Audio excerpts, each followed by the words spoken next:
Welcome back to the Barca Breakdown. We just beat Valencia 1-0 away with a late goal from Lewandowski. Pretty excited about that, but overall, game didn't look very good. I'm happy, though, just because our team really fought it out to the end. Even though Fati wasn't looking good, Dembele wasn't looking good, we were able to come out and score in the 95th minute in extra time or injury time and really put this one away because we're finally getting towards the end of this international break for the World Cup, and we really needed this to end this streak of October awful, games. So going into it, Adam, what was your overall takeaway?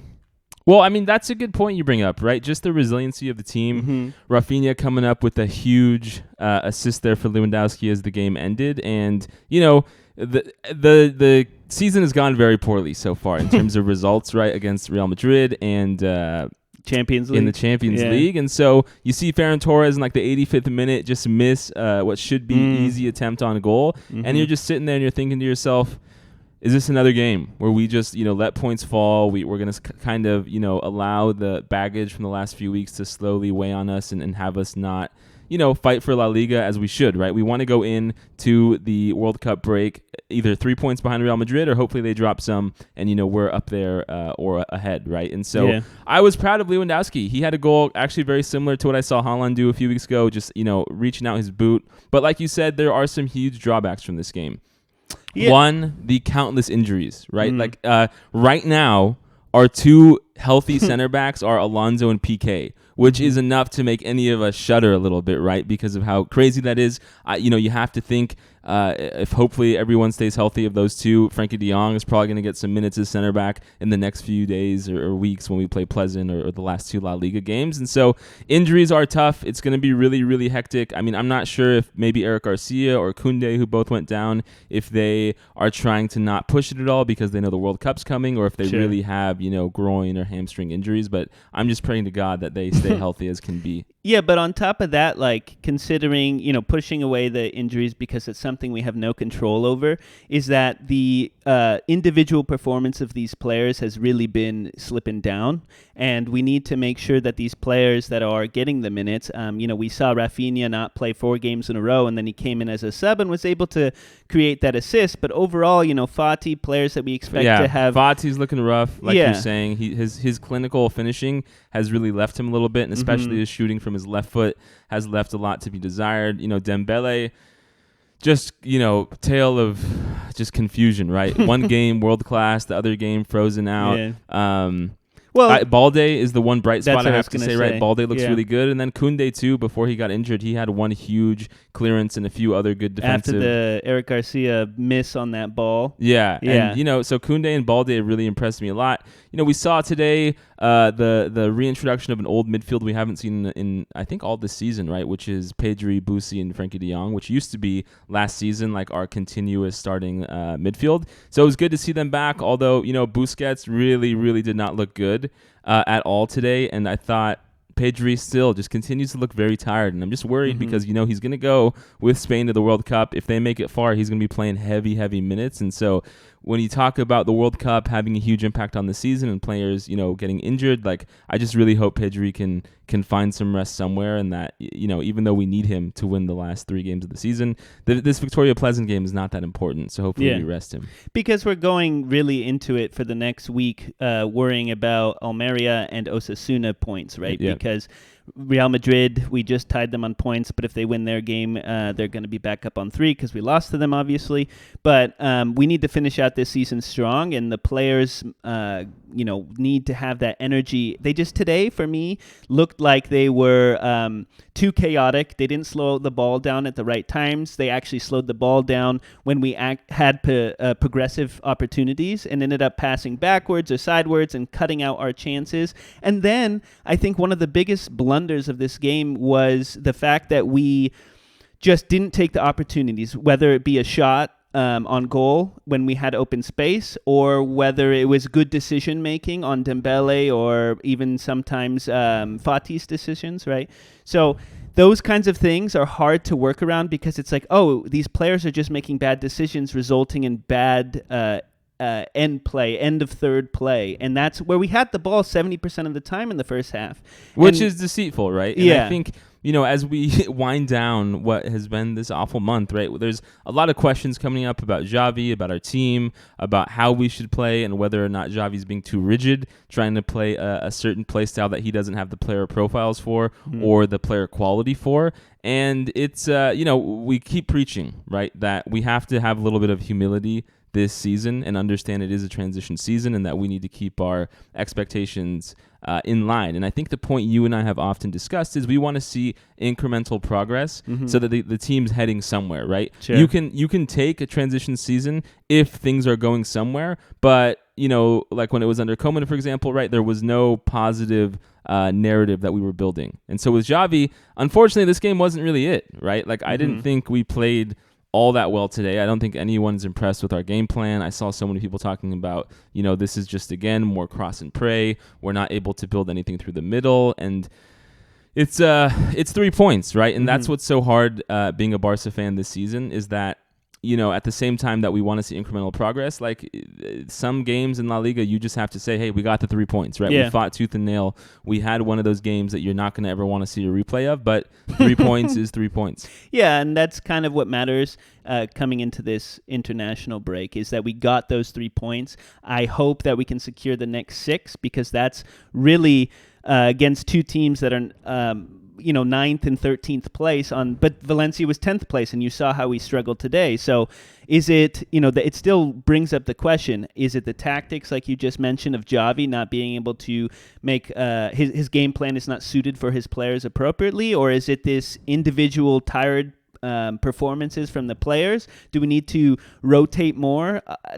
For me, the thing is, right, Gavi again comes off the bench because he's hurt. Sure. Like I really just think our team is going to look a lot better when we're playing without Busi, right? When we're playing with Frankie, Gavi, and Pedri in the midfield, and so that's one of the first things I want to see. But at least Xavi is making the improvement of putting Balde in the majority of these games. Today was a bit interesting, right? Because we had Balde start on the right. We also have Sergio Roberto injured. Hector Bellerin just looked awful, right, against Bayern Munich, and then we had Jordi Alba on the left, and so. Oh, it's just so much to juggle, right? Like there are so many. There's a legitimate reason to say there are just so many injuries we faced, and today it got even worse with our like 3rd and 4th string center backs getting hurt, and so.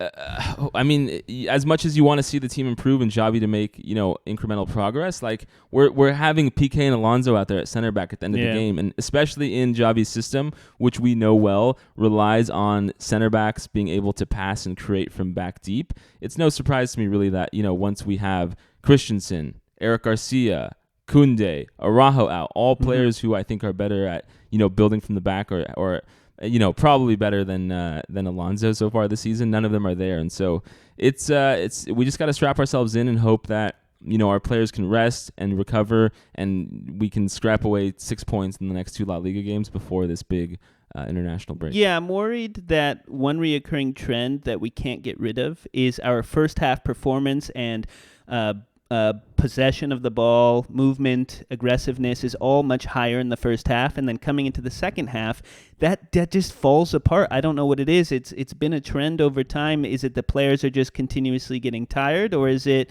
they're getting frustrated, right? Because today against Valencia, they were pretty aggressive at times, and there was quite a few minutes added due to that aggression. A lot of yellow cards thrown out near the end, and you have to imagine that Valencia was kind of trying to play a more head game at the end, trying to get in their heads, trying to make Barcelona frustrated. And you saw Gavi, you saw Ferran Torres, Lewandowski, Raphinha, getting into it. And so there's a strategy there. And with young players, they can get distracted by these things. Well, especially Gavi, right? Yeah. He's like the grade A1. I mean, in terms of your first versus second half difference, what I really find a lot in La Liga is that we dominate so much early on, and then I feel like the moment the second half comes and the team is already like, okay, we saw what Barca are going to bring, right? They're going to bring continued pressure, but they're not always going to be able to score goals, and so that gets them emboldened. And then in the second half, you really see a lot more passing. You see teams passing around, and our defense isn't, up to snuff to really always stop them. And so I think that's a big part, is that they weather the storm in the first half.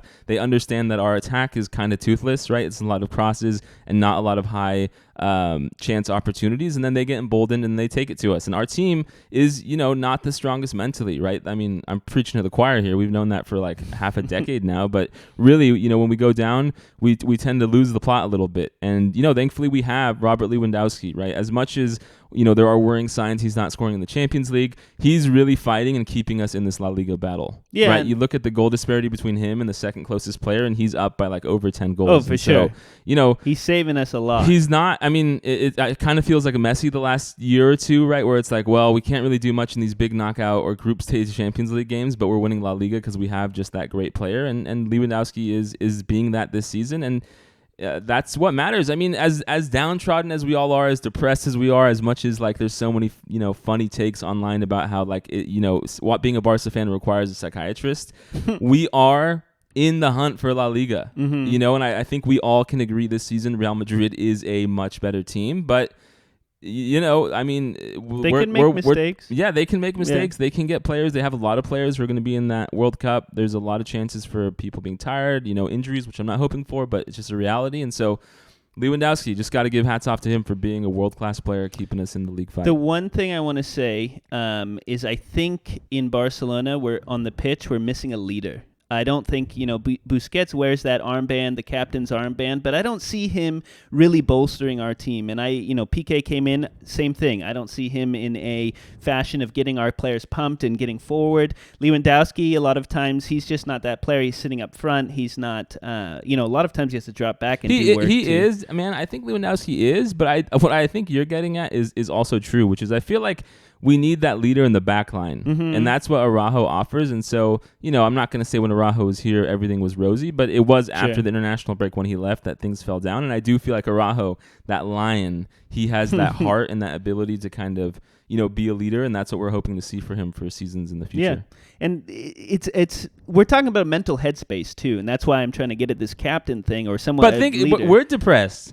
Right, yeah, you and I text, this is screwed. Why are we watching this game? We're depressed. We're not the ones who were actually there in Munich or in Milan or at the Camp Nou or at the Bernabeu. Yeah, but we're right? helpless. We can't do anything. They can. They have direct choices and impacts on that game, and they're young, right? We talked about this in our last video. We have very young players and very old players. We need those old players to help the young players keep in it. Because if you see Jordi Alba... But Jordi Alba's not going to be that guy. I know, but that's what I was going to say. If you see Jordi Alba and he's looking down and you're a young player and you're like, well, this guy's been around for how long? And, he's struggling. It's hard to really keep that mentality because frustration across the board, it's like a sweeping effect. This part starts to being affected and then that transitions to negative sides on the other players. And so it's a cascade effect. And Barcelona just need to stick it out for the next 3 games. Then they can take a little bit of a break. Some players go to the World Cup, some not.